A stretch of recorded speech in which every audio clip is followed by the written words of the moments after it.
So here's the deal. Um, I don't really feel comfortable asking for donations, but I'd really like to attend a course this summer, and I can't get loan money for it like I get for fall and spring classes. Uh, and so I'm going to try to raise some money and see if the generosity of my viewers can help make this possible. The course I want to attend, actually, there are two courses. If I get to go to one of them, that's great too. Um, they're both in Britain, one in the south of England and one in Scotland. The one in Scotland is at an eco village, an intentional community named Findhorn.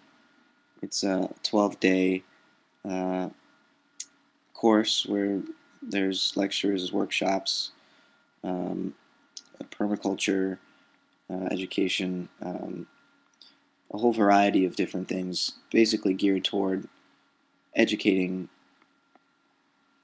the participants, which hopefully I will be one, uh, educating us as to how to best maintain a resilient and flourishing um, small community or eco village.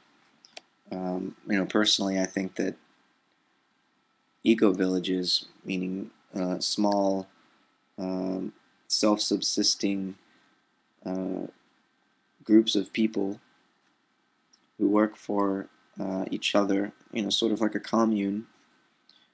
I think that's the future. We've really got to scale down our civilization, and to be sustainable, I think we're going to have these pockets of small, self-sustaining communities,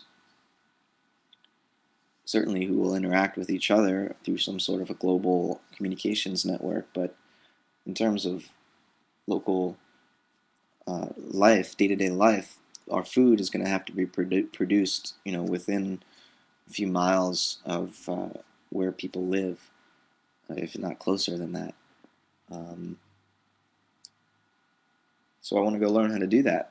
And Findhorn has been around since the 70s, I believe, and they've really established a wonderful working model, better than a working model, a flourishing model for how this can be done. So that's one course. The other course is at Schumacher College in the south of England on Gaia and the evolution of consciousness.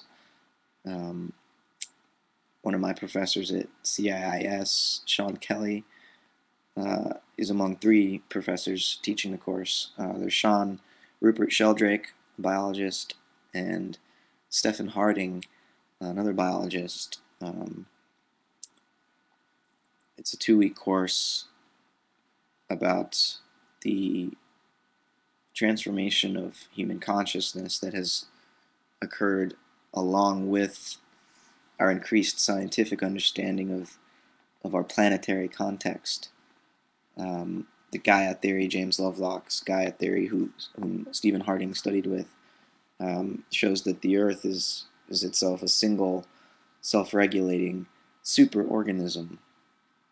And certainly this requires defining life. If the Earth is to be alive, it would require defining life in a way different from how, say, someone like Richard Dawkins might define it or would define it as anything capable of reproducing itself, making copies, genetic copies of itself. Dawkins would consider alive, and of course, the Earth can't make copies of itself, and so can't evolve, and so couldn't have been naturally selected to be self-regulating, and so can't be alive. But Gaia theory is based on what you could call an autopoietic theory of life, which recognizes the at least logical priority of self-production. Um, self-production is logically prior to reproduction. You must be able to self-produce before you can reproduce, and certainly the Earth is a self-producing system. The very rocks of which the core is made are the crust is like a self-healing wound, and the core is um, various layers of liquid iron or maybe hardened iron at some point. But spinning in these complex patterns that create electromagnetic um, fields that prevent the sun's radiation from uh, making life impossible on the surface. So even the rocks are alive, in other words, and of course the biosphere is alive. And since the very beginning of life, when it first emerged 3.8 billion years ago, um, anaerobic bacteria started to drastically alter the atmosphere, and after hundreds of millions of years, certain feedback loops developed, and um, Earth has been able to maintain a constant temperature, even though over the course of the last 4 billion years, the sun's temperature has increased by 25%. The Earth's temperature has remained relatively stable. Um, so I'm going to go learn more about this stuff, and I can't afford to do it by myself. So if out of the goodness of your heart and the depth of your pockets, you are able to help me out without inconveniencing yourself too much, I would deeply appreciate it. You can go to my channel page, and there's a link to PayPal, to my PayPal account. And yeah, thanks for listening to this and all my videos. And if you don't want to donate and just want to respond to some of these ideas that I've mentioned in this video, that's cool too. Love to hear from you. Have a good night, or a good day, or a good morning, good evening, whenever you happen to watch this. I guess it's temporally ambiguous, at least from my point of view right now. Later.